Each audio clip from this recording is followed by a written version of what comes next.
What's up, everyone? Welcome to another episode of the CrabNet Show. On today's show, we'll be chatting about the race for the Golden Boot in the English Premier League.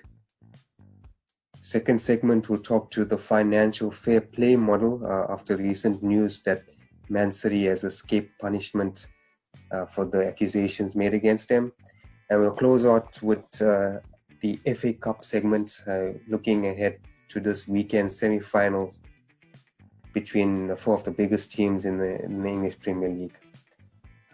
I'm your host Raj, and welcome again to another episode, our fifth episode of the Crab Net. This week I'm joined by a full house of our resident analysts. Shout out to the homeboys across the table. Welcome back, Kai. What's up, guys? Good stuff, Kai. Welcome back, and Shay is with us again this week. Shay, how's it going? Hey guys, good to be back. Cool, Shay. Thanks for joining us again. And of course, our main man, Gur. What's up, everyone? Top stuff. Thanks for joining me again, guys. Some exciting topics on the agenda today, bringing some fresh opinions off the street, as we always do. I think one that's going down to the wire is the race for the Golden Boot, and that's where we'll start our conversations today. We're recording on Thursday, the 16th of July. Right now, Manchester United is playing Crystal Palace, and Southampton is seeing Danny Ings progressing his charge to the Golden Boot for this season. We'll start with that segment, bringing in Shay into this conversation. First up, Shay, another tight finish for the Golden Boot going into the last two games. We've just seen Ings put a goal in this evening. Do you think he has what it takes to challenge Jamie Vardy, who's currently on top of the goals shot at 23? Or do you see anyone else taking this Golden Boot charge heading into the last two games of the season, Shay? Honestly, I think it belongs to Jamie Vardy. He definitely deserves it this season. He's been consistent throughout at Leicester. A few seasons ago when they won the title, we all thought it was his time to move on. Bigger clubs were calling his name, but he stuck to his roots. He stayed with the team, and he's been busting it up this season, doing phenomenally. I don't think Aubameyang or Salah or Ings are going to catch him. Even though Ings just scored recently and is up to 20 goals and there's 2 games left, I think he's got Bournemouth away and last game of the season, Sheffield. Yeah. And I did think at one point that Salah was going to catch him, but looking at recent form, I don't think that's going to happen either. And unless Aubameyang gets a hat-trick in the next match, I think this belongs to Vardy. Yeah, but we know Danny Ings is the man on form, and he showed it again tonight, getting a goal this evening against Brighton. Pulling in Gur into the conversation. Now, Gur, your Manchester United boys are maybe bringing in a late charge, but maybe a bit too little, too late. The likes of Rashford and Martial have been scoring goals over the last few game weeks. Rashford has got another one tonight. Do you think any of the United boys can put in a late charge, or is it too late for Manchester United? And even the Man City boys, we know Sterling and Aguero are up there on 17 and 16 goals. Maybe Ryan Sterling. Does the Man City boys have an opportunity to catch the likes of Vardy and Auba? I think we've gone too far down that list. There's only 2 games left, and you're talking about going 7 goals, 6 goals up from Sterling and now Rashford tonight. That's like two hat-tricks in a row. I think that's too far down. Yeah, no, And that means Vardy mustn't score. But you know what? Yeah, exactly. While you're on that one, sorry to bring this up, Shay, but I look at Salah with 9 assists next to his 19 goals. And when I watch him play, I can't understand how he's gone up to 19. Maybe the rebounds. out from him going directly for the goal. Please don't judge him over the last two games. It just popped out pathetic when and I'm looking at wasteful. these stats, yeah. But no, just it is Aubameyang. That's even close. I don't see Ings also putting in like 2 braces in a row. Gets Vardy, he's gone already. Yeah. See, Vardy's got a 3-goal lead on your boy Kai Aubameyang. We know that he didn't get a lot of minutes on the pitch in last night's victory against my boys Liverpool. But on his day, your number 9 can get a hat-trick quite easily. So are you seeing him maybe giving Vardy a chase in these last 2 game weeks? Yeah, I think don't play down that amazing victory by Arsenal against you guys yesterday. Because you tried to take the thunder out of that. At the end of the day, it would have been good for Oba to have gotten a bit more minutes to get a bit closer to Jamie. But I mean, history shows that these things come down to wire. I mean, Aubameyang is the current Golden Boot, along with Mane and Salah, who made a good charge at the end. Mane proud Africans brought it home last year, yeah.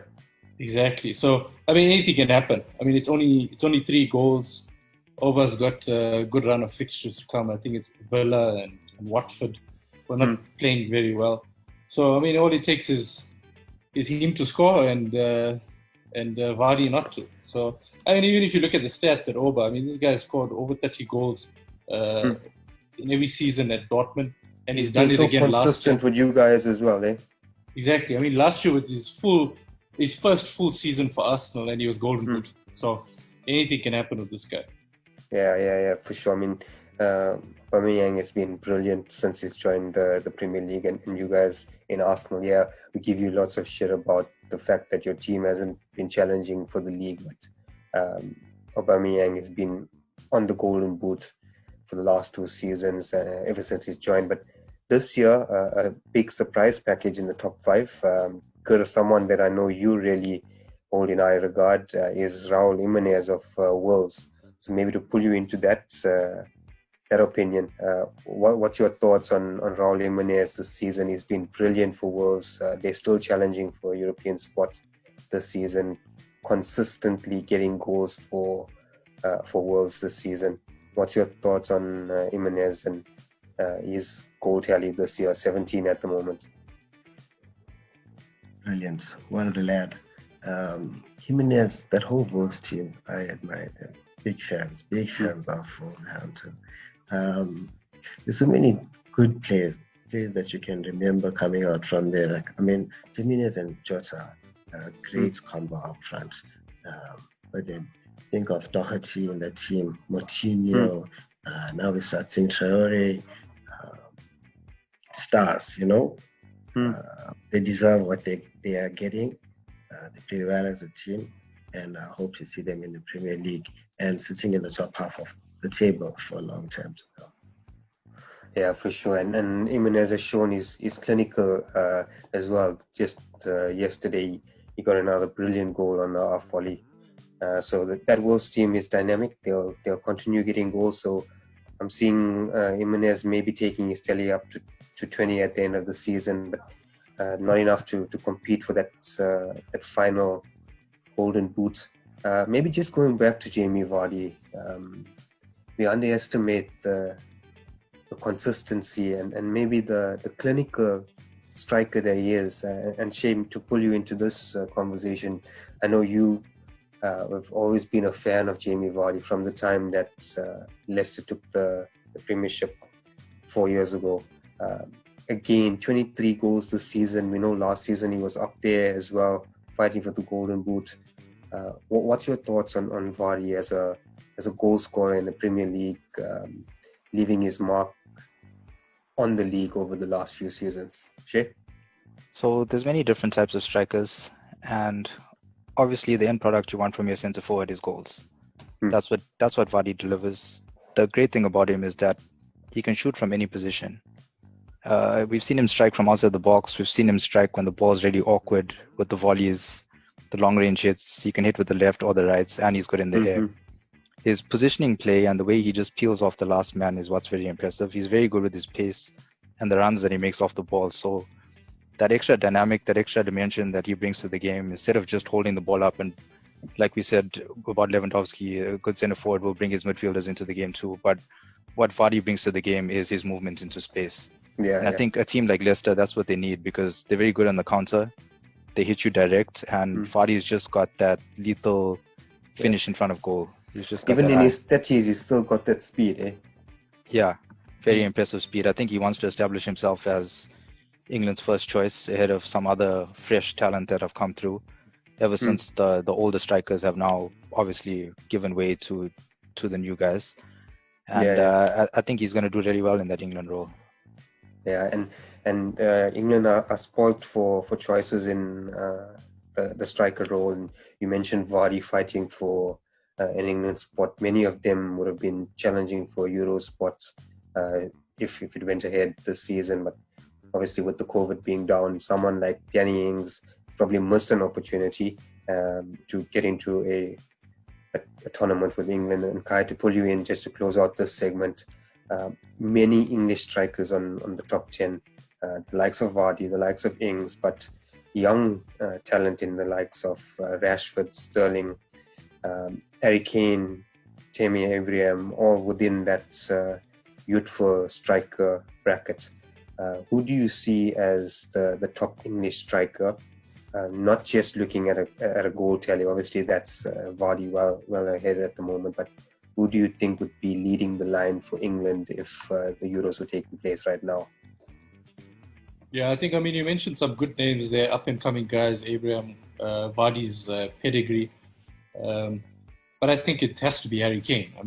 What he's done, or what he did in the World Cup, just shows it's testament to quality of the player and what he brings to that England squad. Attention, listeners. There's an Arsenal supporter saying Harry Kane. attention. I'm sure you've seen Harry Kane in that Arsenal jersey, right? So he's still an Arsenal supporter at heart. He was in the Arsenal Youth Academy. We didn't care for him though. He went down the road to Shithart Lane.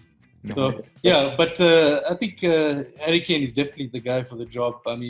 Southgate likes him. He plays to how he wants the team to play. So these other guys, Ings and Wilson and Abraham, all of these guys can try and get into the party, but it's not going to happen. If he plays one up, and that's going to be Harry Kane. Yeah, I think I agree with you there, Kai. Southgate's probably preferring Harry Kane. He's also showed him to be a leader in his eyes and giving him the captaincy in the English team.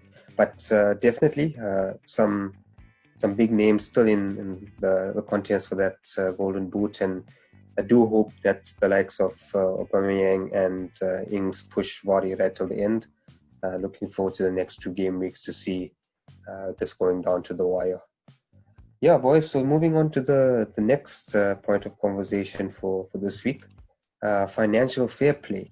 So obviously a very relevant topic this week after Man City's potential European ban was lifted by the Court of Arbitration for Sport, the CAS organization. Man City were initially fined and banned from European competition for contravening the financial fair play rules. Upon the appeal to the CAS, that's been lifted, and it's brought a lot of conversation in the media around, is financial fair play still relevant? Potentially UEFA is looking at changing the financial fair play rules, but I think all of us have seen the impact of funding and riches changing the dynamic of football. And maybe to start this conversation, financial fair play conversation with Shay. Shay, just in our era, we saw a big player emerging in the mid-2000s, that being Chelsea, with the money coming from Russia, from Roman Abramovich bankrolling that Stamford Bridge surge. What's your thoughts on financial fair play and maybe touching on how Chelsea became successful? Shay? Yeah, I think the initiative is very positive all around, because the whole idea is to actually protect players in the long run. But the way it's set up, I think, is a load of bullshit. The rules and the way they actually decide who's getting banned and who's not is absolute rubbish. This is a bit of a popularity contest, I would think. I would think that there's no substance to their decision making. And this is UEFA or UEFA. I really think that this law has been in for about 10 years now, and there's some heavy ironing out that actually needs to happen, because you're seeing such inconsistency in terms of the decisions that they're making. It's like this. Okay, I'm not being sour now as a United supporter and this whole Man City ban and fifth spot and stuff. That I really couldn't care about that right now. But the whole idea was to protect the clubs from not spending too much now, so that they find themselves in trouble in the future. And the way it's set up is that they can spend as much as they can spend more than they earn, up to like 5 to 30 million or so. But when it comes to big signings, like what PSG did with Neymar, they spent over 200 million, but they declared it as being paid through a third-party sponsorship. So that goes against how much a club's pulling in, and it's in total breach of how the actual law works. Now, those are the kind of loopholes that are in the system. There's so many gray areas where guys can actually pull in money from sponsors and declare that as the money that they're using for actually purchasing players, and not the actual income that the club sees. So if you have a big spender like Roman Abramovich or one of these big tykes, and they decide, hey, I'm just gonna put some money on a friend's name, tell him that he's sponsoring me, and I can spend as much as I want because that's how much money Chelsea is bringing in, or Man City is bringing in, or whoever, then really there is no limit to how much they can spend.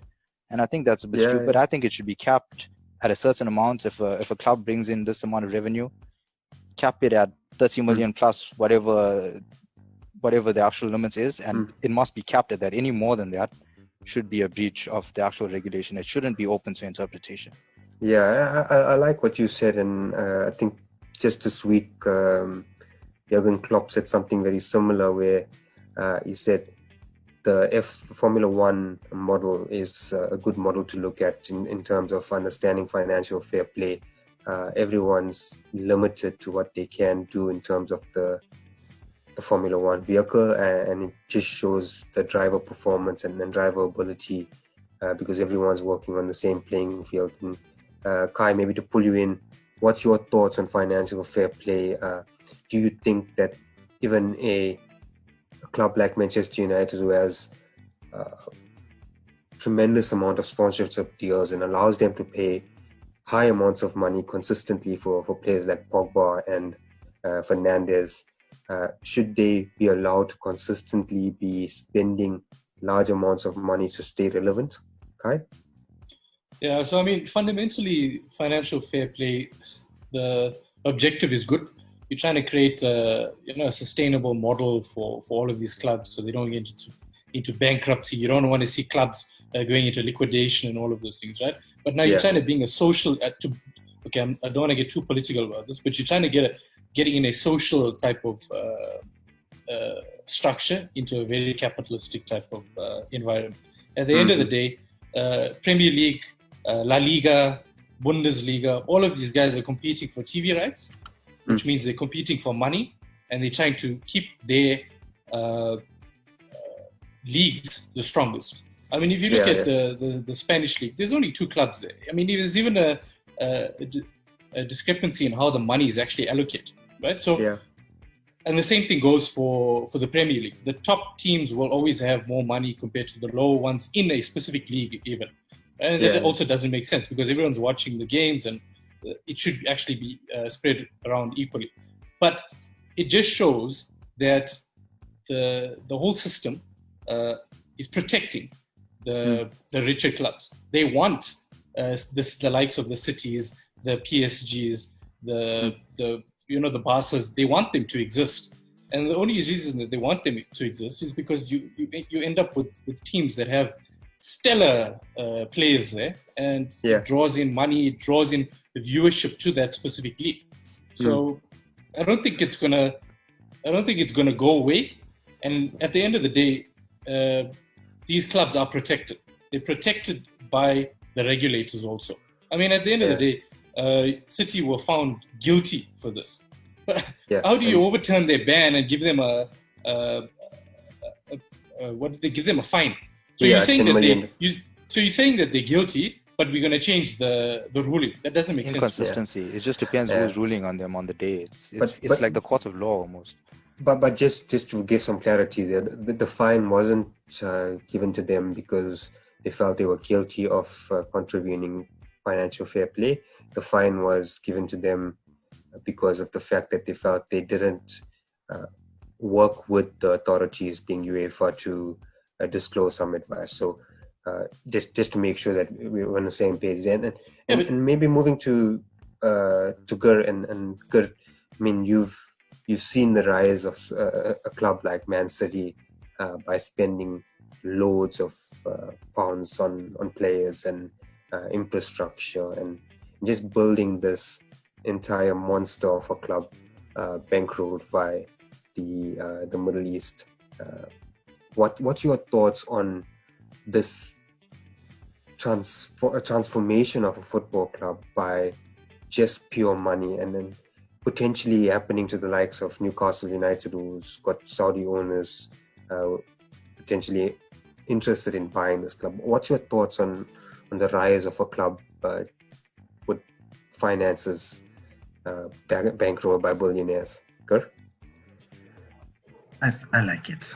I'll tell you why. So this whole financial fair play thing came about 2009. And at that time, Portsmouth was one of the clubs that had to go into administration. We know Portsmouth. Portsmouth was a good team. They went down to League Two. So Championship, League One, League Two. Yep. They had they were the largest team to have a fan-based shareholding ownership thing. And they came back up, started looking like a good team again, and now they've got a big money investment from, I think it's a USA team company, and looks like they're also making their way back up now. Slowly, they're looking like they're going to be a team again. So so what these things, football becomes lucrative, and it's to the English folk, Portsmouth is a hometown to a lot of people, and it's their team, and they're proud of their team. So it starts lifting communities, doing these wonderful things. So I'm not against these big investments. I am against them using money to bankrupt, and where the hunt for the trophy becomes so desperate that they start throwing cash. So the fair play thing is fair. It saves teams like Portsmouth, and Leeds was another one. I think we're going to see them now coming into the Premier League. Yeah.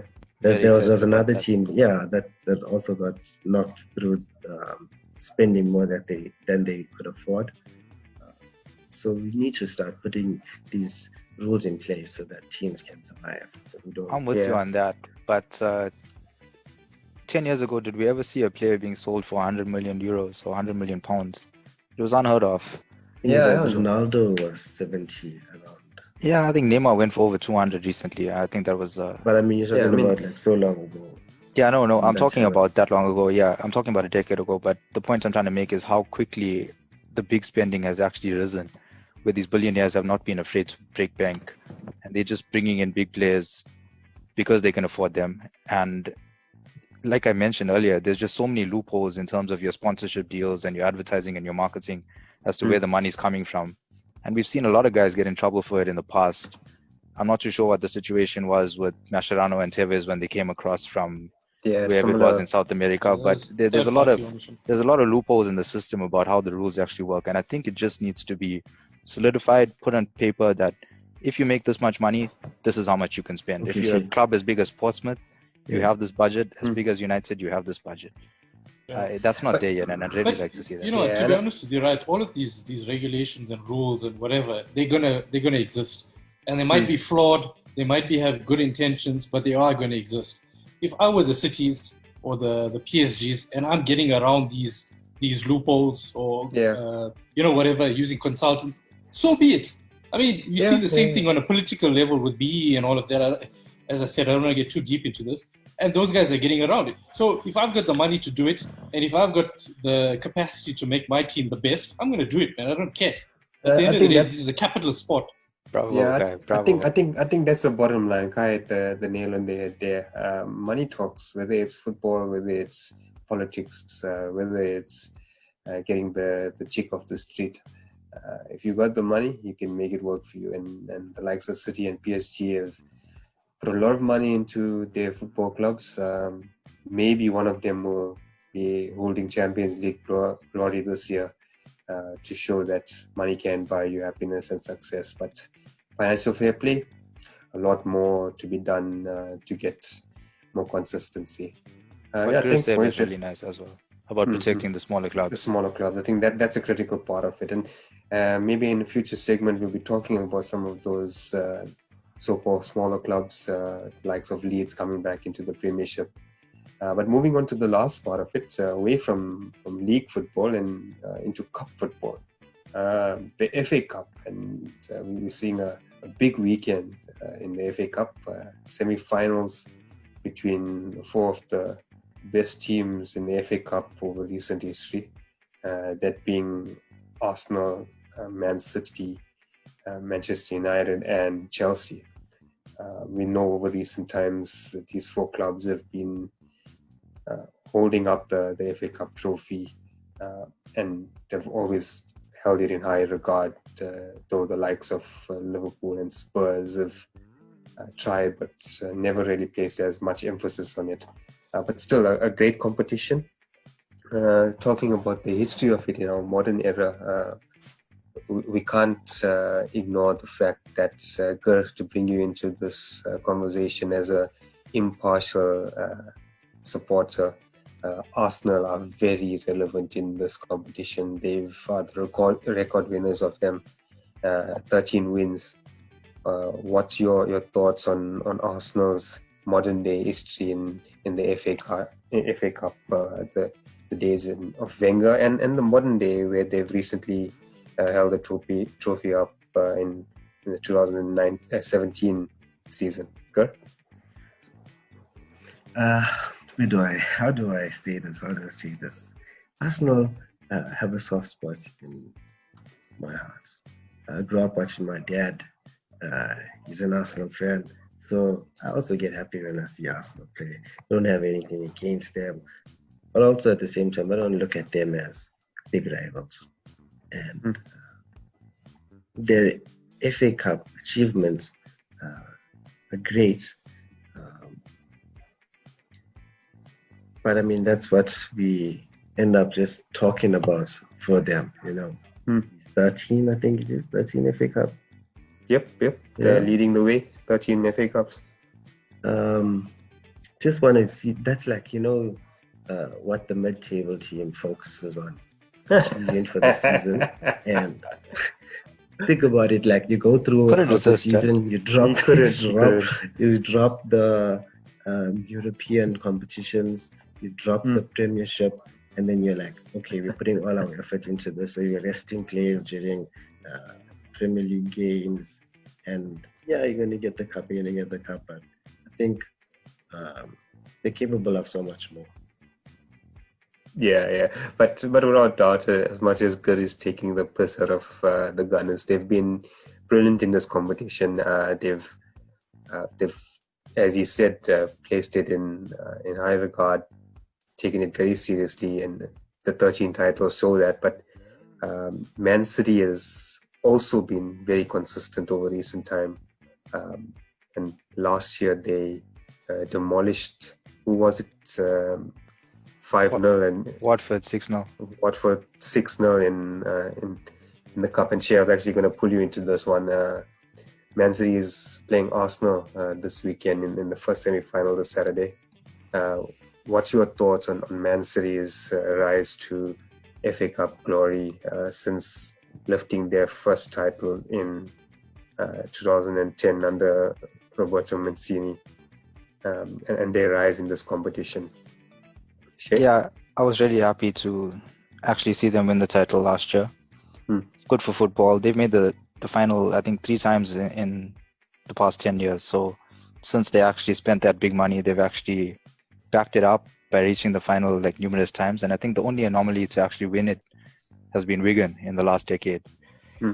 Arsenal obviously have this great history in this competition. And the beauty of the FA Cup is that this is where you see the unknown names rise. This is where you see the next future star, or there's always that crazy comeback or some magical goal that happens. There's always something great about the FA Cup that doesn't happen in a league fixture, because it's once off. It's all or nothing on the day. It's 90 minutes. You'll be lucky if it goes to extra time in the second leg. I mean, that's still a very magical part of the game. But it's a knockout competition, and I think the teams are going to come out guns blazing. I really hope everyone feels a full strength team. I really hope Pep doesn't mess around and come with all these youngsters and stuff. But I'm not sure if the same substitution rules are going to apply with the 5 subs in the FA Cup. I'm sure it will, though, considering it's an English rule. It is, yes. So, yeah, maybe we will see some youngsters introduced. Maybe there'll be some new goal scorers. I'm not going to call a winner. It's impossible to call it between these 4 teams. It's anyone's game at the moment. So, yeah, I'm just really happy to see entertaining fixtures coming up. And your thing about Liverpool and Spurs have not even made the final in recent times. So, I'm really disappointed in them. I mean, Liverpool. I don't think they really care about the FA Cup as much as they care about the league. The league was the one you wanted. You got the league, you got the Champions League. You're happy. That Liverpool last took the FA Cup in 2006. It's not happening this year. That was the... Yeah, like I said, these 4 clubs that are playing this weekend... this is like Blackburn Olympic, who took it in 1883.